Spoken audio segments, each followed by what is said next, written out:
Hello guys, welcome back to my channel study law with Apeksha. तो आज मैं आप लोग के लिए फुल नोट्स और पूरे प्रॉपर एक्सप्लेनेशन के साथ समझाने वाली हूँ सेक्शन 189 ऑफ भारतीय न्याय संहिता, दैट इज़ अनलॉफुल असेंबली। तो बिना देरी किए स्टार्ट करते हैं। तो सबसे पहले जानते हैं कि अनलॉफुल असेंबली होता क्या है। तो सेक्शन 189 ऑफ पीएनएस कहता है कि जब 5 या 5 से ज़्यादा लोग एक जगह इकट्ठा होंगे, असेंबल होंगे और उनका एक ही मकसद होगा, एक ही कॉमन ऑब्जेक्टिव होगा, यानी एक ही कॉमन गोल होना चाहिए, वो इन पांचों में से कोई एक होना चाहिए। तो फर्स्ट में कह रहा है कि to overawe by criminal force the state government, central government, parliament और स्टेट लेजिस्लेचर और एनी पब्लिक सर्वेंट। तो अगर कोई पर्सन क्रिमिनल फोर्स यूज़ करके या दिखा के कोई भी सरकार हो इंडिया में, उसे हटा देना, और यही चीज़ पब्लिक सर्वेंट के साथ करना, लाइक उसे हटा देना, तो ये हो जाएगा फर्स्ट। सेकंड में कह रहा है कि to resist the execution of law और लीगल प्रोसीडिंग। इसमें कह रहा है कि कोई लॉ अगर ठीक ठाक से काम कर रहा है तो उसे रोक देना, या फिर कोई लीगल प्रोसीडिंग हो रही है उसको नहीं होने देना, उसमें बाधा डालना। थर्ड में है कि to commit mischief, criminal trespass या कोई और ऑफेंस कमिट करना उसमें। फोर्थ में कह रहा है कि क्रिमिनल फोर्स यूज़ करके या दिखा करके किसी पर्सन का प्रॉपर्टी का पोजेशन लेना, या फिर उसके इंजॉयमेंट का जो राइट है जो उसके पास है उसे आप रोक रहे हो। रास्ता रोका जा रहा है, पानी पीने से रोका जा रहा है, या फिर और भी कोई इनकॉर्पोरियल राइट है जिसका वो पोजेशन में है, तो उसका हक है कि उसको यूज़ करना है, वो इंजॉयमेंट उस पर्टिकुलर चीज़ का कर सकता है। तो ऐसे में उस पर्सन को डिप्राइव किया जा रहा है, तो ये भी जो है आपका अनलॉफुल असेंबली माना जाएगा। फिफ्थ में है कि क्रिमिनल फोर्स यूज़ करके शो करके किसी पर्सन को कुछ ऐसा करने के लिए कहना जो वो लीगली बाउंड नहीं है, या उसको ओमिट करवाना, या फिर उसको रोकना कि वो लीगली बाउंड है उस चीज़ को करने से, लेकिन उसको रोका जा रहा है। तो ये हो गया आपका 5 चीज़। इन पांचों में से आप अगर कोई भी कमिट कर रहे हो, 5 या 5 से ज़्यादा लोग इन पांचों का कॉमन ऑब्जेक्टिव रखता है, तो आपका अनलॉफुल असेंबली माना जाएगा। इसमें एक एक्सप्लेनेशन है कि जब 5 लोग पहले मिले तो असेंबली लॉफुल थी, ठीक है, ऐसे ही, और उन लोग का दिमाग सेट का कुछ हुआ तो उन लोग बोला कि चलो आज सरकार ही हटा देते हैं, तो बाद में जाके अनलॉफुल हो गई। तो इसमें आप डिफेंस नहीं ले सकते हो कि हमारी पहले तो असेंबली जो है वो लॉफुल थी। ये ऐसा कुछ नहीं डिफेंस मिलेगा कि पहले लॉफुल थी बाद में अनलॉफुल हुई। सेकेंड सबसेक्शन 2 में कह रहा है कि अगर आप मेंबर हो अनलॉफुल असेंबली का और आप जान रहे हो कि ये अनलॉफुल असेंबली है, फिर भी आप वहाँ रुक रहे हो, उनके साथ चल रहे हो या फिर कुछ कर रहे हो, तो फिर आपका 6 महीने का जेल होगा और फाइन भी होगा, बोथ कुछ भी हो सकता है।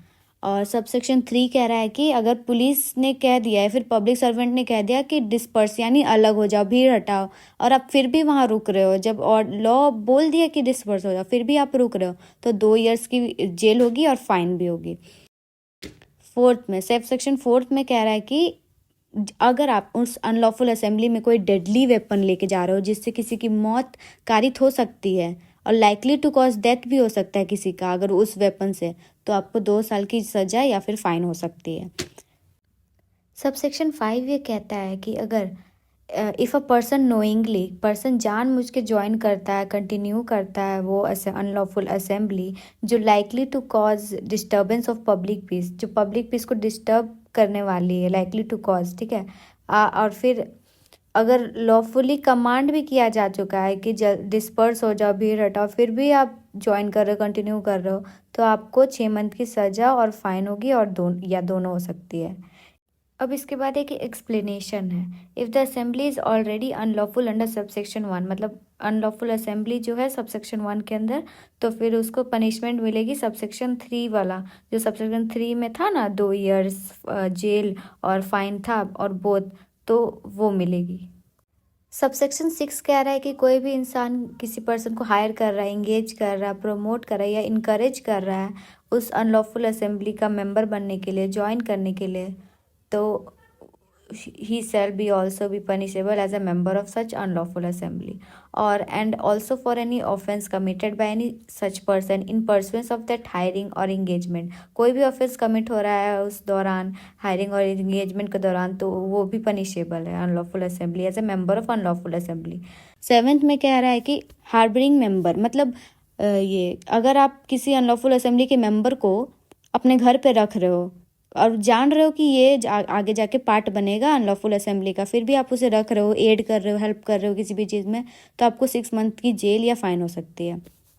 सबसेक्शन 8 कहता है कि जो पर्सन हायर हुआ है अनलॉफुल असेंबली में जाने के लिए, उसे भी सज़ा मिलेगी 6 मंथ की, और फाइन भी दिया जाएगा। सबसेक्शन 9 कह रहा है कि अगर वो पर्सन जो हायर हुआ है वो आर्म्ड, मतलब आर्म्ड के साथ जाता है, डेडली वेपन कैरी करता है, तो फिर उसे 2 ईयर्स की जेल और फाइन होगी। सेक्शन 190 कहता है कि अगर कोई एक मेंबर अनलॉफुल असेंबली का कोई ऑफेंस कमिट कर देता है, तो सारे मेंबर जो उस अनलॉफुल असेंबली के पार्ट में है, मेंबर है, वो गिल्टी होंगे, सारे मेंबर को सज़ा मिलेगी, चाहे उसने वो कमिट किया हो या ना हो, लेकिन सबको सज़ा मिलेगी।